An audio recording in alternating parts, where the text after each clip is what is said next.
መሪ ካል አመራሩን ድቦዲ ዳአካል እሱም በህዝብ እየተመራ እሱም መሪ አይደለም በህዝቡ እየተገራ ህዝቡ እያዘዘው የሚሰራ ማለት ነው። ድቦዲ ዳአካል ማዕከላዊ ኮሚቴው ጉባኤው የጠራም ቢሆን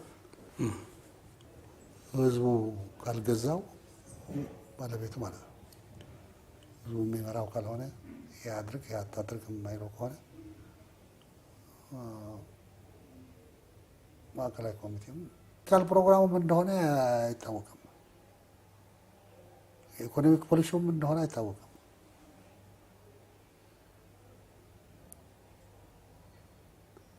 በየትኛው ፖሊሲ አንድ እንደሆነም አይታወቅም። ያንንም አያስፈልግም ነበር ያድጋል። ሌሎቹ ነው ህወሓትም ደህደን የመጨመር እና ይሄ አሁን የጠየቀኝ ጥያቄ እኛም ገምተው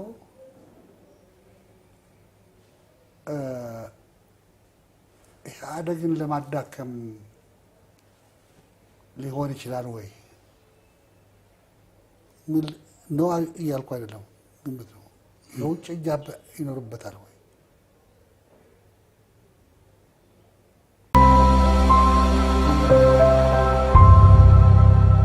መሀል ከተማ ላይ መኖር ቅንጦት በሆነበት ጊዜ እኛ በተመጣጣኝ ዋጋ ፒያሳ አራዳ ፓርክ ፊት ለፊት ላይ የቤት ባለቤት ልናደርጎት ነው። አራዳ ፓርክና ፍሬንድሺፕ ፓርክ መሃል የሚገኘው ሳይታችን ላይ ባለ 3 መኝታ ማጠናቀቃችንን ከወዲሁ እየገለጽን ባለ 1 እና ባለ 2 መኝታ አፓርትመንቶችን ይዘንሎት ቀርበናል። ባለ 1 መኝታ በ4.9 ሚሊዮን ብር ጠቅላላ ክፍያ፣ ባለ 2 መኝታ በ9.5 ሚሊዮን ብር አጠቃላይ ክፍያ አቅርበንሎታል። ታዲያ ይህ ዋጋ ለውስን አፓርትመንቶች የ20% ታላቅ ቅናሽ የተደረገባቸው ናቸው። በዚህ ቅንጡ መንደር ውስጥ መዋኛ ገንዳ፣ ጂምናዚየም፣ ደረጃውን የጠበቁ ሰፋፊ ሊፍቶች፣ ምቹና በቂ መኪና ማቆሚያ ቦታዎች፣ ዘመናዊ የደረቅ ቆሻሻ ማስወገጃ፣ አውቶማቲክ ጄኔሬተር የተገጠመለት እንዲሁም የከርሰ ምድር ውሃና ለተለያዩ አገልግሎት የሚውል ሰገነትን በአንድ አካቷል። ለበለጠ መረጃ ከታች ባለው ስልክ ይደውሉ። ይነካካ ነበር ያለው ግን ዋናው ነገር 1 ቢሊዮን የሰረቀ 100 ብር ለሰረቀ እያለቀሰ አገር አጥፍተህ ሄዷል። 1 ቢሊዮን ሰርቆ 100 ብር ለሰረቀው እያለቀሰ ነው። ዛት ድራማ ወዛ እንትን ሆነ እና ኤኒዌይ የመጡ አሉ ከሲቪሉም ከታጋይ ነበሩ በተለያዩ ክፍሎች የነበሩ እዚህ ሆነው ግን እንትን ናቸው፣ ደህና ናቸው ማለት የሚቆረቁራቸው ስለራሳቸው እኔ አልፎ አልፎ አገኛቸዋለሁ። የሚያወሩት ስለ ሀገር ጉዳይ ነው፣ ስለ ሀገር ሰላም፣ ስለ ሀገር ደህንነት ነው የሚያወሩት። እንደዚህ ሆን ነው ከኛ በላይ የሚደርሰው ያለ ነው የሚቆረቁረን ነው እና አምልጠው አልወጣም ፖለቲካ ላይ ማለት ነው።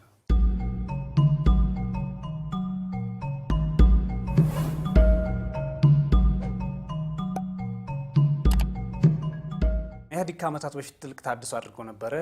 በተለይም ባለፉት 27 ዓመታት የነበረው ሂደት ተከትሎ ማለት ነው። በመጀመሪያ ባለፉት 27 ዓመታት የኢህአዴግን ሂደት እንዴት ያዩታል? ሁለተኛ ጥልቅ ታድሶ እንዴት ነው የተደረገው? ለምንድን ነውስ ጥልቅ ታድሶ ሳይሳካ የቀረውና የከሸፈው የሚለውን በእርሶ አስተያየት ቢነግሩኝ ደስ ይለኛል። በነወይ የ27 ዓመት የመሀል ሀገር ጉዳይ የኢትዮጵያ ጉዳይ ሌላ ኃይል እንዳልነበረ ሁለት ነገሮች ናቸው። አንድ የጥፋት ዘመን ነው የተባለው። ሁለተኛ ለዚህ which is not correct ትክክል ያልሆነ ሁለተኛ ለዚህ ጥፋት ዘመን በኃላፊነት የምትጠየቀው ወያኔ ነው ተባለ። ሁለቱ ውሸት ናቸው። የጥፋት ዘመን አይደለም። ከኢትዮጵያ ካለፈው የኢትዮጵያ ታሪክ ካለፈው ከነበረው ተጨባጭ የኢትዮጵያ ጉዳይ ስናይ የተመዘገበው ድል እናውቀዋለን። አሁን አልዘረዝርም።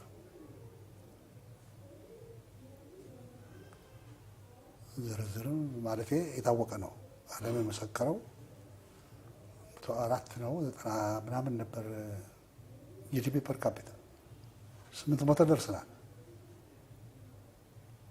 ትምህርት ቤቱ መንገዱ ምናምን ኤኒዌይ በጣም እንትን ከነበረው ጋር ሲወዳደር ተአምር ነው። ተአምር ተብሎ በሃይማኖት መጽሐፍት የሚጻፈው ነው። ከራሳችን ከነበርንበት ሁኔታ ብቻ ሳይሆን ከሌላ ጎረቤት ሀገር ስንወዳደርም ኢኳል ተአምር ነው። ቁጥር ነው። ኳንቲቴቲቭሊ ኳሊቴቲቭሊ ኢምፕሪካሊ በዳታ የሚገለጽ እና ኳሊቴቲቭሊ እንደ ሰላምና እንደ ኳሊቴቲቭሊ ሰላም እና መፈቃቀርን በጦርነት ላይ ነበር እርስ በራሳችን እና በሁሉም መለኪያው ሲታይ ከነበርንበት ሌሎች እንደኛ ያሉ ሀገሮች ጋርም ስንወዳደር ኤ ፕላስ ፕላስ ፕላስ ፕላስ ፕላስ ከራሳችን ዓላማ ጋር ስናወዳድረው ትንሽ ነው የጎደላል። ከራሳችን ዓላማ አቺም ማድረግ ከነበረብን ማለት ነው። ምክንያቱም ብዙ ጉድለቶች፣ ብዙ ድክመቶች ነበሩ እና የጥፋት ዘመን ነበር። ውሸት ጥፋት የፈጸመው ወያኔ ውሸት ሆኖ መስማቱ ያው ድክመቶቹ አስቀምጠዋል። ተሐድሶ የሚል እንትን ፕሮግራም ሁሉም የሚያውቀው በሁሉም የኢትዮጵያ ቋንቋዎች በእንግሊዝኛም በአማርኛም የተጻፈ እነዚህ ድክመቶች ያሳይቻሉ። ስለ ድሎቹም አይጠቅስም። ሌሎች የውጭ ሰዎች እንደነ አይኤምኤፍ እንደ ወርልድ ባንክ ናቸው ድሉን አብዛኛው የሚገልጹ። እኛም ብንሆን አልፎ አልፎ ከመንገድ እኛ ማለት ኢህአዴግ ማለት ነው እና 27 ዓመቱ ባይ ኤንድ ላርጅ እንደሱ ነበር። ትልቅ ከነበርንበት አስገራሚ ውጤት ከጎረቤቶቻችን ጋር ስንወዳደር አስገራሚ ከራሳችን ዓላማችን ማድረግ ከነበረብን ቢ ማይነስ ኦር ሲ ነን ማለት ድክመቶች አሉ የታወቁ ኦልሬዲ። በዚህ 27 ዓመት ውስጥ በተከታታይ የጥልቅ ተሃድሶ ፕሮግራሞች ነበሯችሁ፣ በየ5 ዓመቱ በየ4 ዓመቱ የሚካሄዱ። ነገር ግን በዋናነት በመጨረሻ ሰዓት ያደረጋችሁት ነበረ። እሱ አልተሳካም፣ ከሽፏል ይባላል እና ምንድን ነው የነበረው ነገር? ሊከሽፍ ሲያስቻለው ነገር አለ ወይ? አዎ ኤኒዌይ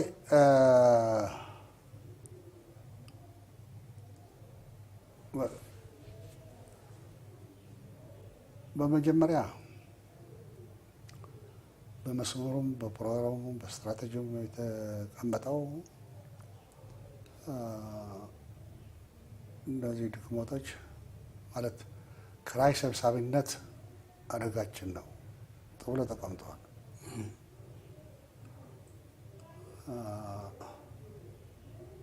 ኪራይ ሰብሳቢነት ደግሞ በተለያየ መልኩ ነው የሚገለጸው። በጠባብነት፣ በትምክህት፣ በሃይማኖት አክራሪነት፣ ሙስናም አንዱ የኪራይ ሰብሳቢነት መገለጫ ነው። እነዚህ ኦልሬዲ ሪኮግናይዝድ ሆነው በጽሁፋችን የተቀመጡት አደጋዎች ኢንሄረንት ትሬትስ ይላቸዋል። የስርዓቱ የተፈጥሮ አደጋዎች ሳይነኩ ቀሩ። ያው በጥልቀት ተሃድሶ የሚባለው የኢህአዴግ አስፋር አዛኝ ነው የ2008 ዓመተ ምህረት ነው። ያው ጥራ የተሃድሶ የትቤሌፍም ነበር የሌላም ነበር። ጥልቅ ተሃድሶ ግን ይሄ ካላደረግን ስርዓታችን ሊኖር አይችልም ሀገሪቱ አርማጌዶን ነው የምትሆነው 1000 ጊዜ ተጽፏል። ግን አድሬስ ሳናደርገው ቆየን። ያው የተገለጹት ድክመቶች አንዲሞክራቲክ ናሽናሊዝም በኢህአደግ ፕሮግራም ብቻ ሳይሆን በህገ መንግስቱ አንድ የኢኮኖሚና የፖለቲካ ማህበረሰብ እንፈጥራለን ብለን ይሄ የማያስነካ አንዲሞክራቲክ ናሽናሊዝም ቃል በቃል ያስቀመጥነው ደግሞ የተቀመጠው በጉባኤ ቢሆን በኢህአደግ ስራ አስፈጻሚ ቢሆን በኢህአደግ ምክር ቤት ግልጽ ሆኖ ነው የተቀመጠው። ጠባብነትና ትምክህት እና ኤኒዌይ እነዚህ ሳንነካቸው ማለት ሳንታገላቸው ቆየን። እንዳሰብነው አልሄድንም። አንዱ ምክንያት ይኸው ነው። እነዚህ የስርዓቱ ትሬት ናቸው ተብለው የተቀመጡት ማለት ነው እና በጥልቀት ተሃድሶ ድክመቱ በጥልቀት ሄደ ስለነበር የህዳሴ ወኔም ጀግንነትም ጠልቆ አልሄደም። የተብላሸው ስለበዛ መደበቂያው ደግሞ ጠባብነት፣ ትምክህት እና ኤክስተርናላይዜሽን ማለት ይሄ እኛ የለንበትም ተጠያቂው ወያኔ ነው የሚለው ሁሉም በሽታዎች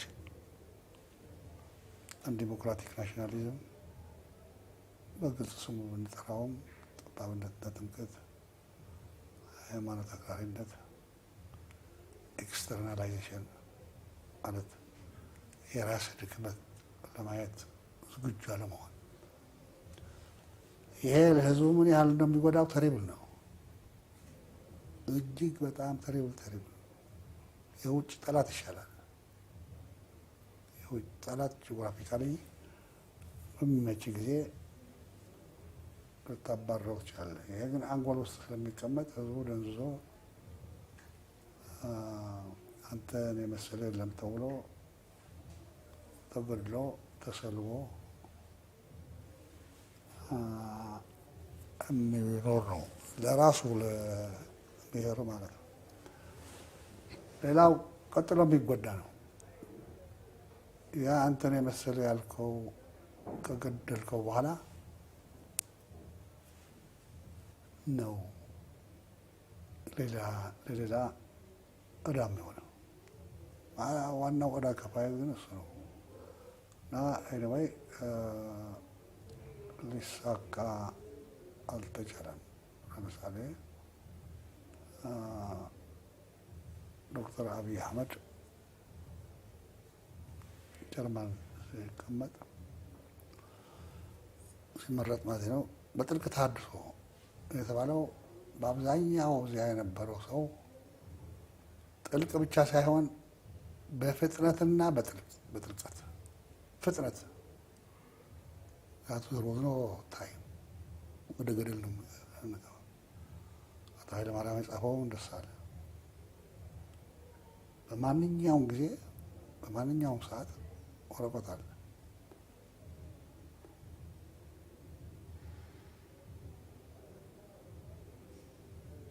ፖስት ኢህአደግ እንደርሳለን። ኢህአደግ የሌለበት ጊዜ እንደርሳለን። ኤግዛክትሊ ኤንድ የጻፈው ነው። አርማጌዶን ገባ ማለት ያን ጊዜ ነው። አርማጌዶን የትርጉም አላውቀውም። ባይብሊካል ነው ይመስለኛል።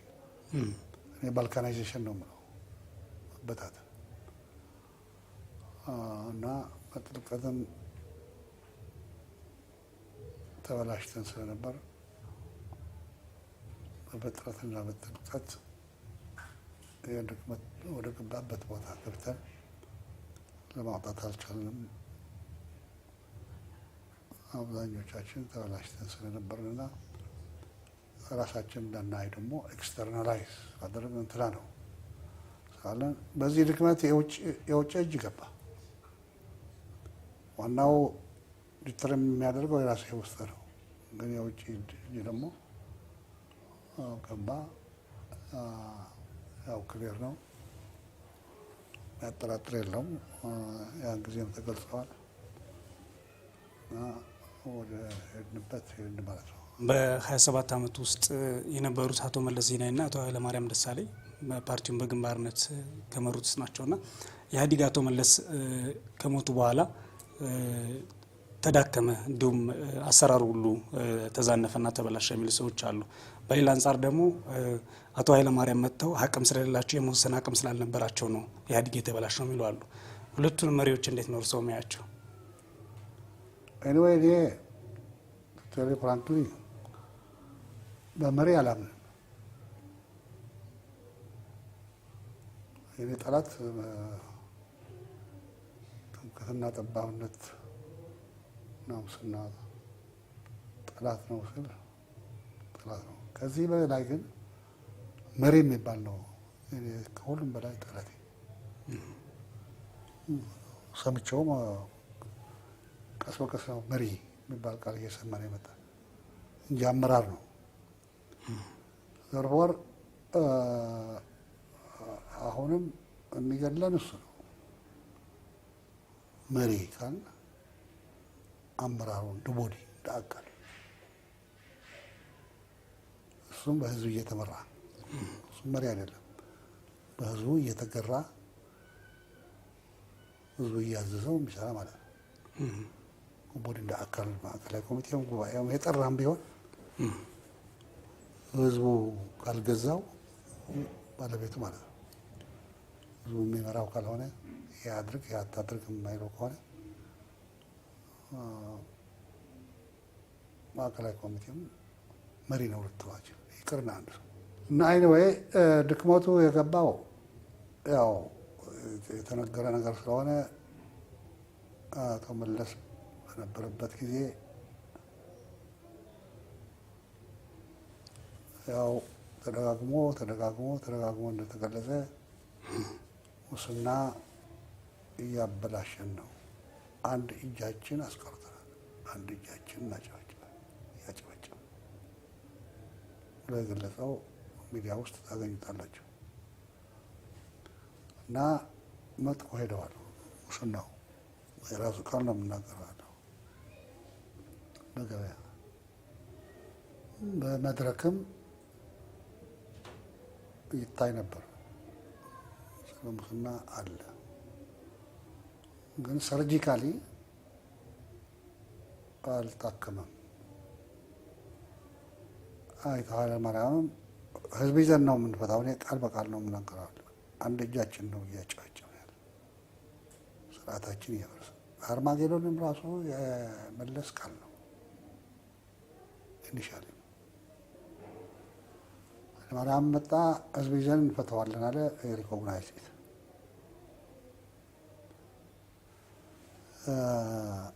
ቀጠለ። ኋላ ኃይለማርያም ነባር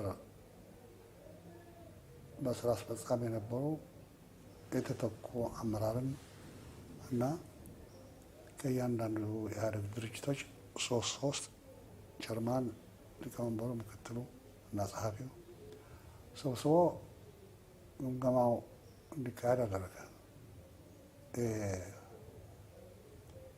በጥልቀት እንታደስበታለን ብለን ያስቀመጥናቸው ኢሹስ ማለት ነው እና የተወዝቁድ አቀማመጥ ላይ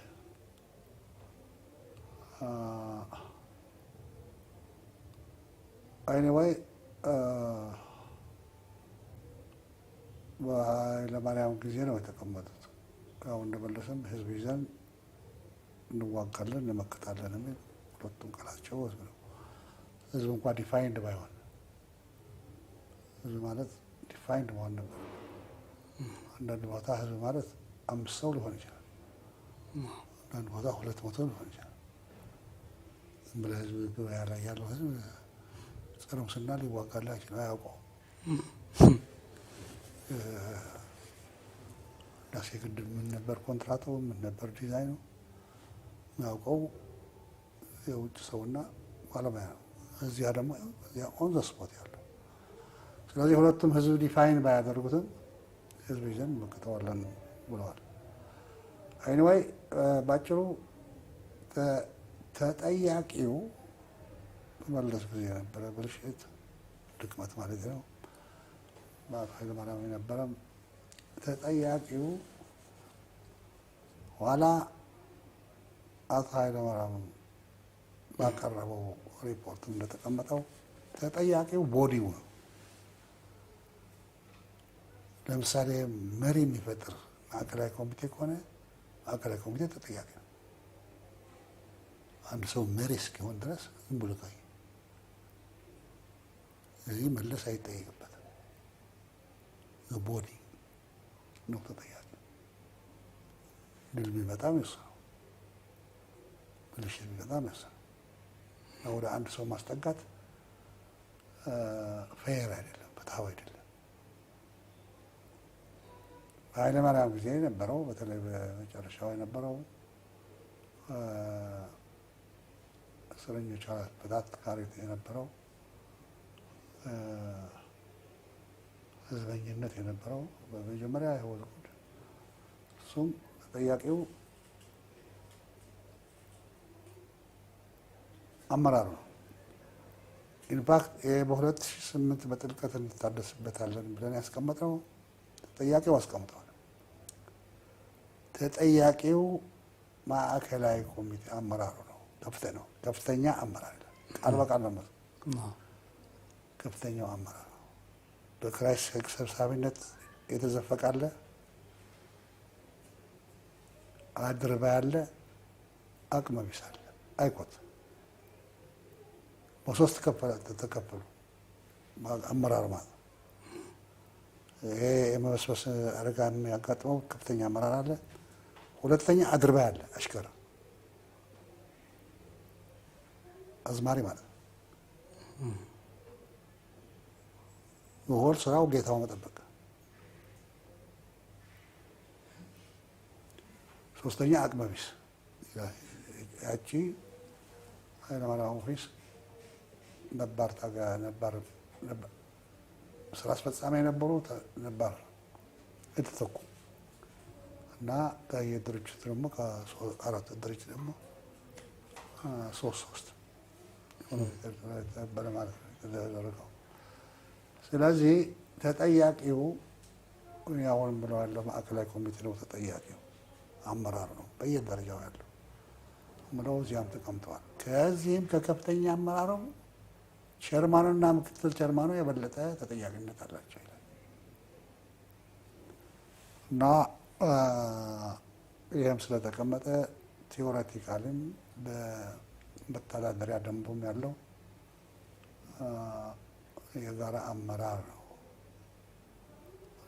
በየደረጃው ያለው የጋራ አመራር ደግሞ ጌታው ታላቁ ጌታ ህዝቡ ይህ አታድርግ የሚል ማለት ነው። ህዝቡ ማለት አውራ ጎዳና ከሆነ መሀል ከተማ ላይ መኖር ቅንጦት በሆነበት ጊዜ እኛ በተመጣጣኝ ዋጋ ፒያሳ አራዳ ፓርክ ፊት ለፊት ላይ የቤት ባለቤት ልናደርጎት ነው። አራዳ ፓርክና ፍሬንድሺፕ ፓርክ መሀል የሚገኘው ሳይታችን ላይ ባለ 3 መኝታ ማጠናቀቃችንን ከወዲሁ እየገለጽን ባለ 1 እና ባለ 2 መኝታ አፓርትመንቶችን ይዘንሎት ቀርበናል። ባለ 1 መኝታ በ4.9 ሚሊዮን ብር ጠቅላላ ክፍያ፣ ባለ 2 መኝታ በ9.5 ሚሊዮን ብር አጠቃላይ ክፍያ አቅርበንሎታል። ታዲያ ይህ ዋጋ ለውስን አፓርትመንቶች የ20% ታላቅ ቅናሽ የተደረገባቸው ናቸው። በዚህ ቅንጡ መንደር ውስጥ መዋኛ ገንዳ፣ ጂምናዚየም፣ ደረጃውን የጠበቁ ሰፋፊ ሊፍቶች፣ ምቹና በቂ የመኪና ማቆሚያ ቦታዎች፣ ዘመናዊ የደረቅ ቆሻሻ ማስወገጃ፣ አውቶማቲክ ጄኔሬተር የተገጠመለት እንዲሁም የከርሰ ምድር ውሃና ለተለያዩ አገልግሎት የሚውል ሰገነትን በአንድ አካቷል። ለበለጠ መረጃ ከታች ባለው ስልክ ይደውለው። ጨረታ የሚመለከታቸው 20 ከሆኑ 20ዎቹ ህዝብ ናቸው። በየደረጃው ያለ አመራር ማለት ነው። በጤና ቢሮም ሊሆን ይችላል፣ ሚኒስትሪ በምናምን። ስለዚህ ሁለቱ ሰዎች ብቻ አይደሉም፣ እንደ አካል ነው የወደመው። አሁንም ለመተማረክ ፈለግ አንድ ሰው ላይ ተጠግተን እያለቀስ እያዘመር እንደ ወላጆቻችን እንዳንኖር ነው። አካሉም ተጠያቂ ነው ማለት ነው። ግን ድክመቱ በሁለቱም ጊዜ በሁለቱም ዘመን ጎልቶ ታይተዋል። መለስ መሞት እና በኃይለ ማርያም መተካት በዚህ ጉዳይ ምንም እንትን የለው። ቦዲው ነው አካሉ ነው ድርጅት አመራሩ ማለት ነው። መንግስትም እንደዚህ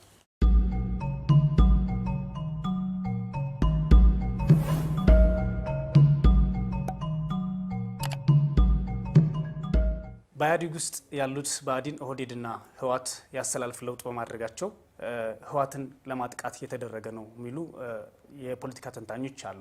በአንጻሩ ደግሞ ኢህአዴግን ለማፍረስና ኢትዮጵያ ደካማ መንግስት እንዲኖራት ለማድረግ የተደረገ እንጂ ምንም የአስተሳሰብም ሆነ ያካሄድ ለውጥ የለም ይላሉ። እርስዎ በብአዴንና በኦህዴድ እንዲሁም ደግሞ በህወሓት አመራሮች መካከል የተደረገውን ያሰላልፍ ለውጥና የቡድንተኝነት መንገድ እንዴት ይገመግሙታል? ይሄ ጥያቄም ጠይቃለሁ። የአማራና የትግራይ ህዝቦች እዚህ መቀሌ ስብሰባ አድርገው ነበር።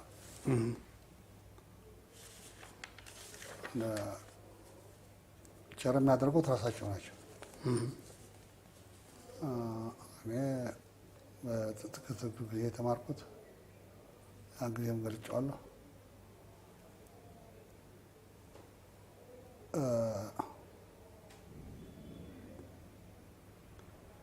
አንድ አካል አንድ አምሳል ሆነው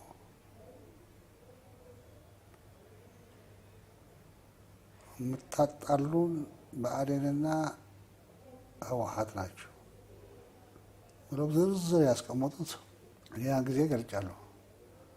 እኔ በትጥቅ ትግል ጊዜ ነው ስለ ህዝብ አቤቱታ የሰማሁት። እዚህ ደግሞ የሚሰጡት ጊዜ ትንሽ ነበረች። በኢህአዴግ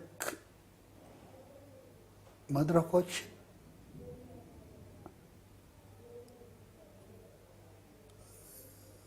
የህዝብ ጉዳይ ቢቀርብ አንበላሽም ነበር።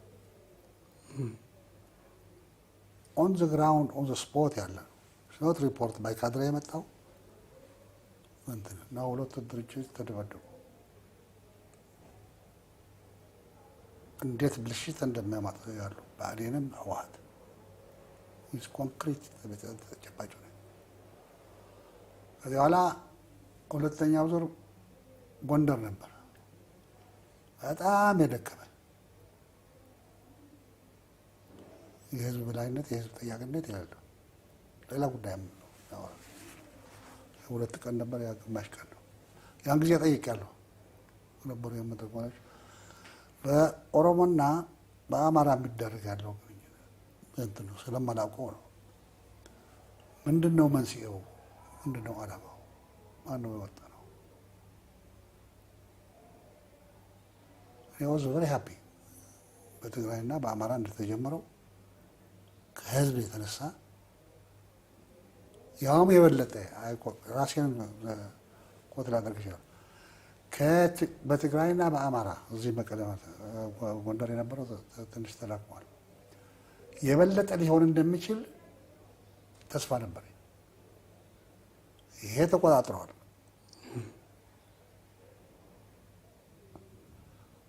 ሽብራው ሽግጤ ነበር የቤት ጽሕፈት ኃላፊው። ካሳዳ ተክለ ብርሃን ነበር፣ አምባይ ወልዱም ነበር፣ ሌሎችም ነበሩ። ልክ ልካቸው ነው የነገሯቸው። ልክ ልካችን ነገሩ። ብዙ ተምረናል እና በኦሮሞና በአማራ የሚደረገው ከዚያ የበለጠ አስተማሪ ህዝብ ለህዝብ ይሆናል የሚል ግምት ነው የነበረኝ። አስዋይ ከመሀይምነት የተነሳ በረከት ነበር ቸር የሚያደርገው። እንዴት ነው በአማራና በኦሮሞ የሚደረገው ያለ ሳየው የመሪነት ነው አመራር። አሁን እንደጠየቁ አመራር ታዲያ 4 ኪሎ ይገናኝ የለም እንደ 4 I was shocked. የብአዴንና የኦህዴድ አመራር አጀንዳውን መጣ። እኔ አወስ ሾክ በበረብ እነዚህ በየጊዜው የድርጅት ቤት ጽሕፈት አላቸው። ስራ አስፈጻሚ ማዕከላዊ ምክር ቤት ምን አጀንዳ ይዛሉ አሉ።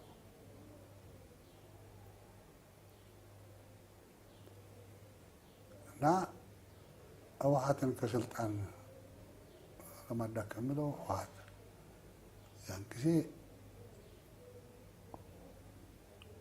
ስልጣን አልነበረው። ከፍተኛው ስልጣን በኦሮሞ ነው ያለው። ሃይስት ስልጣን በሀገሪቱ ማለት ነው። ጠቅላይ ሚኒስትር አብይ ነው። አይምን በአቶ ኃይለማርያም ነው። የፓርላማው ኃላፊ ደግሞ አባዱላ ነው። ከዚያ የበለጠ ስልጣን የለም ኢን ሀገር በተለይ በኢትዮጵያ አኮርዲንግ ዘ ኮንስቲቱሽን እና ፖሲብሊ አሁን የጠየቀው የእኔም ጥያቄ ነው። ፖሲብሊ ህወሓት ለመቀናቀን ሳይሆን የኢህአዴግ ፕሮግራም አይዶንት ነው። አሁን የጠየቀው የእኔም ጥያቄ ነው። አሁን ብዙ ሰዎች ጠይቄያለሁ፣ መልስ የለውም። ምንድን ነበር አላማ? አንድ ምራ ላይ ኬኛ አንድ ነን ማለት ነው ይመስለኛል። ወይም የኛ ፖለቲካል ፕሮግራሙም እንደሆነ አይታወቅም። የኢኮኖሚክ ፖሊሲውም እንደሆነ አይታወቅም።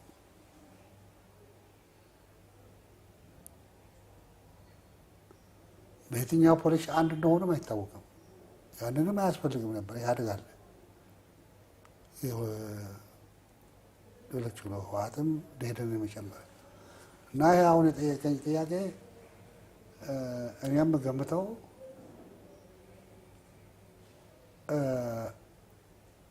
ኢህአዴግን ለማዳከም ሊሆን ይችላል ወይ ሚል ነው እያልኩ አይደለም፣ ግምት ነው። የውጭ እጅ ይኖርበታል ወይ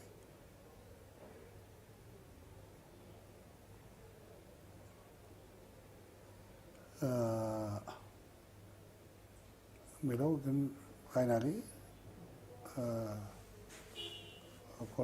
በእኔ ግምት በህዝቦቹ መካከል ይሁን በአመራሩ መካከል በተለይ በህዝቦቹ መካከል አንድነት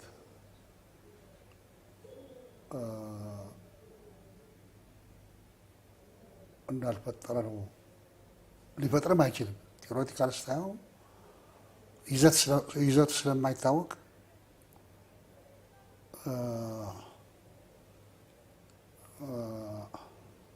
በህዝቦች መካከልስ ልዩነት ነበረ ማለት ይቻላል?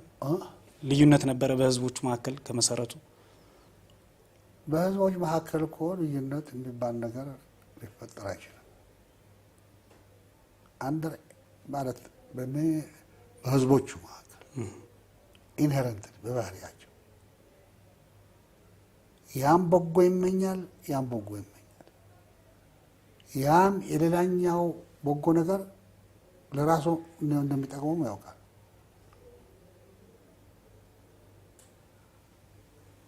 አሁን በህዝቦች መካከል ልዩነት ነበረ። ኤሊቱ አመራሩ ድሮም የለም። ዓለም ሲፈጠር በህዝቦች መካከል ኢንሄረንትሊ በባህሪያቸው ልዩነት ኖሮ ያውቁ የሚያጠላቸው ስልጣን ላይ ለመቆየት የሚፈልግ ሊጠቀምባቸው እንደ ጨርቅ የሚፈልግ አንተን የመሰለ የለም ብሎ በስልጣን ላይ ያለው ቤት ፊውዳል መስመራዊ ሆን ወይም ነፃ ኢኮኖሚ ግንባታ በካፒታሊዝም እና እንደ ቁሳቁስ የሚጠቀምባቸው ኤሊት ነው እንጂ ህዝብ ለህዝብ የሚገርም ይሄ የአማራና የትግራይ ያመጣሁትም አንዱ ለቅሷቸው ጠገዴና ጠገዴ የሚባሉ ቦታዎች ያስለቅሳል። ማንነታቸው ተለይቷል። ያ አንዱ አማራ ነኝ ብለዋል፣ አንዱ ደግሞ ትግራይ ብለዋል። ይሄ ቅር አላላቸው። ጠቅላላ የማንነት ሲወስኑ ለፍቅሩ ምንም ባህር ዳር ያለው ወይም ደግሞ ዋሽንግተን ያለው ነው የሚያለቅሰው። ምን አሉን? የእኛ አምቡላንስ ጠገዴ ነው የምታድረው፣ ሲያስፈልግ ደግሞ ይልኩልናል። በቃ የነበረው ፍቅር ተአምር ነው። ይሄ ግን የምታመጡብን ጣጣ እናንተ ናችሁ። ይሄ ነው ወሰናችሁ። ይሄ አንተ አማራ ነህ፣ አንተ ትግሬ ነህ ብላችሁ የምታጣሉ እናንተ ናችሁ። ይሄ ጉዳያችን አይደለም። ቀብራችን አንድ፣ ቡና የምንጠጣው አንድ እና በአማራ እና በኦሮሞ ያልከው በእንትን በኤሊቱ የተፈጠረ ውጥረት አለ። ኢንሄርት ተደብቆ ነበር። ምክንያቱ የአማራ ሕዝብ እንደ ያን ጊዜ ሲሞሩ የነበሩ ኃላፊዎች መሆናቸው ተረሳና ግማታም ኦሮሞ፣ ሸርጣም ሶማሊያ የሚሉት ይሄ እንደ ህዝብ አደረጉት እና የአማራ ህዝብ እንደ በደለኛ ይታያል። ኦሮሞ ብቻ ሳይሆን የት ነው ግን ኢኳሊ የተበደለ ወይም ደግሞ ሞር የተበደለ ነው። አንዳንድ ነገሮች ሄደህ እንትኑ ስታየው ሁሉ ዲቴይልስ እናየዋለን። ለማኝ ፐር ካፒታ የደብረ ብርሃንና የመቀሌ እኩል ናቸው። የደብረ ሲናና ሌላ ደግሞ ደብረ ሲና ሀይስት፣ ጭራ ሜዳም ሀይስት። እዚህ ሰሜንም ብረት የሚባል ብረት ማለት ማንካ የሚባል ፈርኔሎ ምናምን የሚባል ነገር የለውም። ሽክና ነው።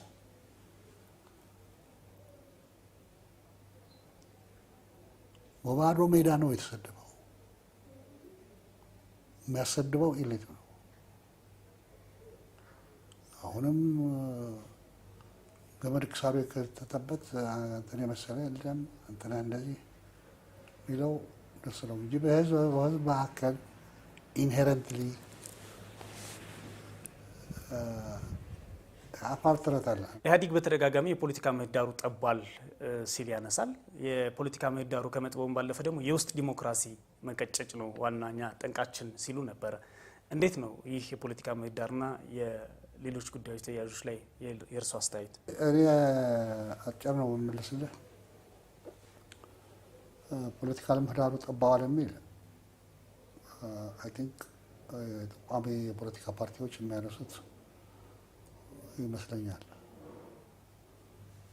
ነው እና እንደ ፓርቲዎች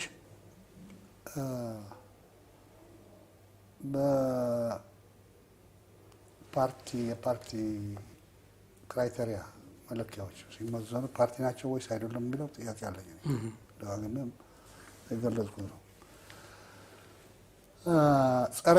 ጸረ ኢህአዴግ ናቸው ዛት ዛሬ አስተላለፍ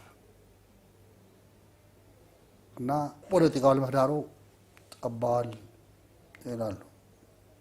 ሲጽፉ ሲናገሩ ግን ኢህአዴግ እንደ እንትን እንደሆነ ነው የሀገር ጥፋት እንደሆነ ያወራለው። የሚነገር ፖለቲካ ሳብስታንስ ቢኖር ኢህአዴግም ሊዘጋው ይችላል። ህዝቡም የህዝቡ ዲማንድም የፖለቲካ ተቋም የፖለቲካል ድርጅቶች የህዝቡ እንትን አፕታይት ፎር ዚያር ፖለቲክስ ዴል ነው።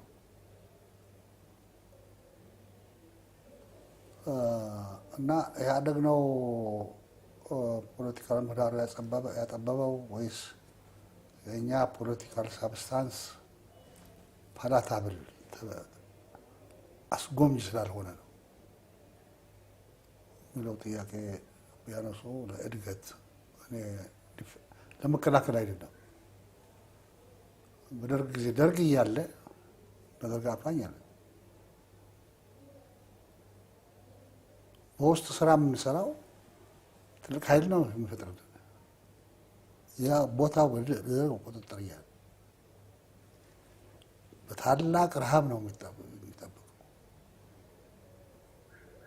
እና የማይበላ የማይጠጣ እየሆነ እንዳይሆን ኢህአዴግም ራሱ በታላቅ ተሐድሶ በጥልቅ ተሐድሶ ማለት ነው ያስቀመጠው ሶስተኛው ድክመት ኤሪያ ያስቀመጠው በእያንዳንዱ ብሔራዊ ድርጅት የኢህአዴግ ብሔራዊ ድርጅት ያለ አንድ ዲሞክራቲክ አመለካከትና ተግባር በመሀከላችን ያለም አንድ ዲሞክራቲክ አመለካከትና ተግባር ይህ በጥልቀት ተሐድሶ ከተቀመጡት ሳብስታንሶች አንዱ እና በኢህአዴግ ጊዜ ታፈን በደርግ ጊዜ ታፈን ያለው እኔ ሰርቻለሁ ማለት ነው። የፖለቲካ ስራ እና የአደረጃጀት ስራ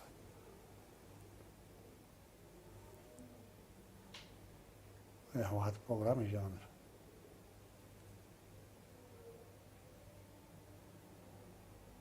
ደርግ ቢይዘንም ዊደንት ማይንድ ብሎ ልብህ ነው የሚያጠፋብህ። ስለ ፕሮግራሙ ሊያውቅ የነበረው ረሃብ የነበረው ሩጫ ሌት ተቀን ታጋይ ሊያገኝ ማለት ነው እና ሳብስታንስ የለንም የሚል ቢያስቀምጡት የሚበላ የሚጠጣ የለን ጸረ ኢህአዴግ ብቻ ነው ቢሉ በራሳቸውም ክብር ነው ለህዝቡም ጸጋ ነው። የተጀመሩና የነበሩ ታላላቅ ፕሮጀክቶች ነበሩና የእነዚህ ፕሮጀክቶች መጓተት ሀገሪቱን ለከፍተኛ ጫናና ብድር እንዲሁም ደግሞ ለፖለቲካ ቀውስ ዳርጓታል የሚሉ አሉ። በተመሳሳይ የሙስናና የኪራይ ሰብሳቢነት አስተሳሰብ እንደዚሁ አንድ ችግር ፈጥሯል ይላሉና እነዚህ ፕሮጀክቶችን በሰዓቱ በኢህአዴግ ጉባኤም በጥልቅ ተሐድሶም ተገምግመው ነበር። መፍትሄዎችስ ምን ናቸው ተብለው ነበረ? አንደኛው አንድ ዲሞክራቲክ ናሽናሊዝም ነው፣ ጠባብነት ነው። ሁለተኛው ሙስናና ብልሹ አሰራር ይላል። ይህም በፍጥነትና በጥልቀት ካልተስተካከልን ሊገኝ የሚችል የጠፋው መሰብሰብ፣ ዋናው ዓላማ ደግሞ ስርዓቱ ማጽዳት ኔቨር ኤጌን ለማለት ኮራፕሽን ብሎ ተቀምጦ ከ2010 መጋቢት አቶ አብይ ከተመረጠ በኋላ አንድ ቃል ስለ የተሐድሶ ቁም ነገሮች በፍጥነትና በጥልቀት ተብሎ እያለ አልተነሳም እና መጀመሪያ ለጠየቀው የቀንጅብ ምናምን የሚለው ፎር ዘ ፐርፐዝ ኦፍ ለራሳችንም እንድንማር እንዳንደግም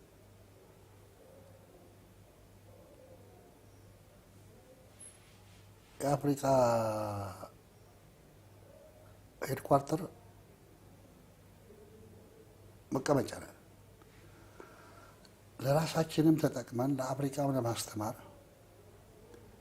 ይሄ በፕሮጀክቶቹ ብቻ ሳይሆን በባንክ የነበረው በቴሌ የነበረው በናን ፕሮጀክት የነበረው መርብረን ብናስቀምጠው ፕሮፖዛልም ቀርቦ ነበር። አቶ ኃይለማርያም፣ ለአቶ ደመቀ፣ ለአቶ አባይ ወሉ አትሽ መነሻ የሚሆን እንዴት እናጽዳው የሚለው ይሄ ትተን አሁን አመራር ላይ ያለን ወይ ዋን ኦፍ ዘ ሲሪየስ ናምበር 2 ነው የተቀመጠው ሙስናና ብልሹ አሰራር። ስለዚህ ዕዳ ላመጣው የለም የተገመገመው ትክክል ነው። ዕዳም ትተዋል። እኔ እርግጠኛ ነኝ 80 ዓመት እንደሚያሰቃየን እገምታለሁ። አሁን ይሄ ለዘመናት የሚያሰቃየን ዕዳ ብቻ ህዝብ የሰበሰበው ግብርም በየክልሉ ባጀት ተብሎ ሲሄድ ኦዲት ጀነራል ወደ ፓርላማ የሚያቀርባቸው ፍራክሽን ናቸው። ዛት ፍራክሽንም ቤዝድ ኦን ዘ ኢንፎርሜሽን ኦን ዘ ፋይንዲንግስ ኦን ዘ ኦዲት አንድ እርምጃ እንወስድ። አድቫንቴጁ የሚሰበሰብ የሚጠራቀም ሊኖር ይችላል። ዋናው ዓላማው ስርዓት ማጽናት ይሆናል። እዚያም እንትን ይሆናል ስርዓት ማጽናት ነበር ለማየት ከዚህ የባሰ ጠላት ስለሌለ፣ ሁለተኛ ደግሞ ማንና ማን ለይተን ጫካ ውስጥ ገብተን አይጥን የቀን ጅብ እንዳደረጋት የቀን አንበሳ እያለ አይጧ የቀን ጅብ ከሆነች የሚያመጣው ፖለቲካል ኮንሲኮንስ ከባድ ነው። ቁስሉም እንትን ነው። ኤንድ ኢን አወር ሂስትሪ በጣም እንትን ነው የሚሆነው። በጣም ሂሚሌቲንግ አዋራጅ ነው የሚሆነው እና አጽድቶ መሄድ አብነት መሆን ሲነግሩ ወይ ስለ እነዚህ ይህም ሌላም ሲነግሩ የውጭ ሀገር ሰዎች ይመጣሉ። እዚያ ባነበርንበት ጊዜ ያላቸው ትዝብት በጣም እንትን ነው። ነፃ ሆነህ ለማውራትም ሰው ሆነህም አትችልም። የኔ የመሰለ በሽታ ይዘህ የምትናገረው ደግሞ ስለ ህዝባዊነት፣ ስለ ዲሞክራሲያዊነት፣ ስለ ሉዓላዊነት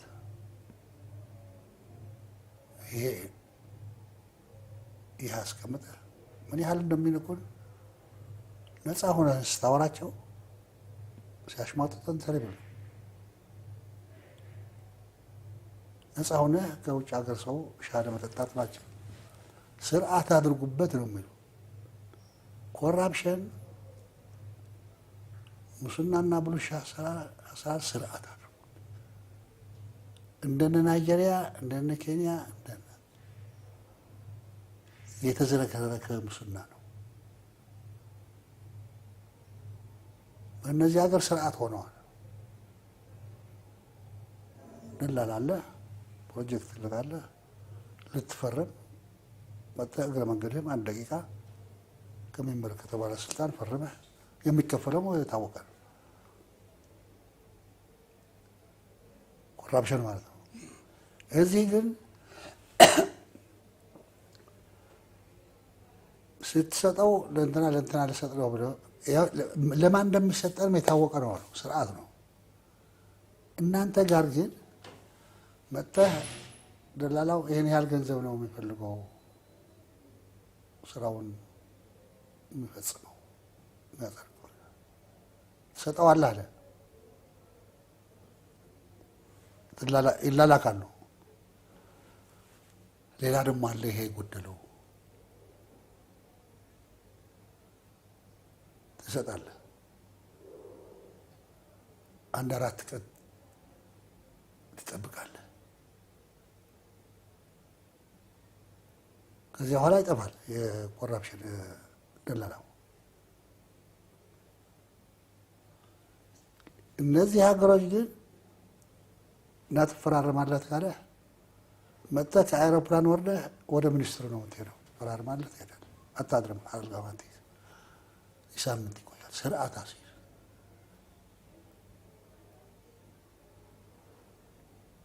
እና ቄጥ ያጣ ማን ምን እንደሚቀበል፣ ስንት እንደሚቀበል፣ ስንት ቀን እንደሚያስጠብቅህ አይታወቅም። አንአወር ነው አሉ ኮራፕሽን መናጀሪያ አንአወር ነው ማክሲመም። ሆቴል ሳንይዝም መጥተን ፈርመን እንሄዳለን። የኮንትራክተሩ ማለት ግን 3 ቀን 4 ቀን እንደገና ተመለስ። ስንት እንደሚከፈለው ጉቦ ስርዓት ያለው በጣም ተበላሽተዋል እንጂ ናን ኮራፕት ለመሆን ከሙስና ነፃ የሆነ ስርዓት ለምንትን ነው ማለት ትቸገራላችሁ። ግን ቢያንስ ስርዓት ይኑረው። ስርዓት ግን የሌብነት ስርዓት ኮራፕሽን ስርዓት የሌለው ኮራፕሽን ሲንቁን ተሪብል ነው። ደግሞ ህዝብ ይዘን ሲባል ህዝብ ማለት ለምሳሌ በተዳርጎት ለምሳሌ አብራ ሆነ 20 ሊሆን ይችላል ብያለሁ። ህዝብ ማለት የመንገድ ምናምን ኮንትራት ሲሰጥ የሚደራደሩ እንትን ማለት እሱ ብቻ አይደለም። ህዝብ የውጭ ሀገር ሰው ህዝብ ነው፣ ያውቀዋል፣ ሊነግር ይችላል። እና እነሱንም ጭምር ይዘ ነው ህዝብ ናቸው በኮራፕሽን ያሸነፈው የተሸነፈው። እነዚህ ቢግ ፕሮጀክት ያልካቸው ከውጭ ነው አብዛኛው ግንኙነታቸው እና እነሱም ህዝብ ናቸው። ህዝብ ይዘን ሲባል ያ ኮንትራት ያወጣ ኮንትራት የሚገመገም ያፈራረም ለውጭ ሀገር ህዝብ ነው። እነሱ ተቀምጠው ቢያይ ሲስቁብን ኮተር ይብል ነው የለን። አሁን ሚኒስተር ሆነ ወይም ጠቅላይ ሚኒስተር ሆነ ወደዚህ ማለት በነፃ ሆነ ስታወራቸው የሚነግሩህ የሚያሽሟጥጡት ሂሚሊየቲንግ አዋራጅ ነው። እንደ ሰው እንደ ኢትዮጵያዊ ታፍራለህ። ይሄ ስርዓት ተደርጎ በስርዓት ጥቅሙ ተአምር ነው። ክብር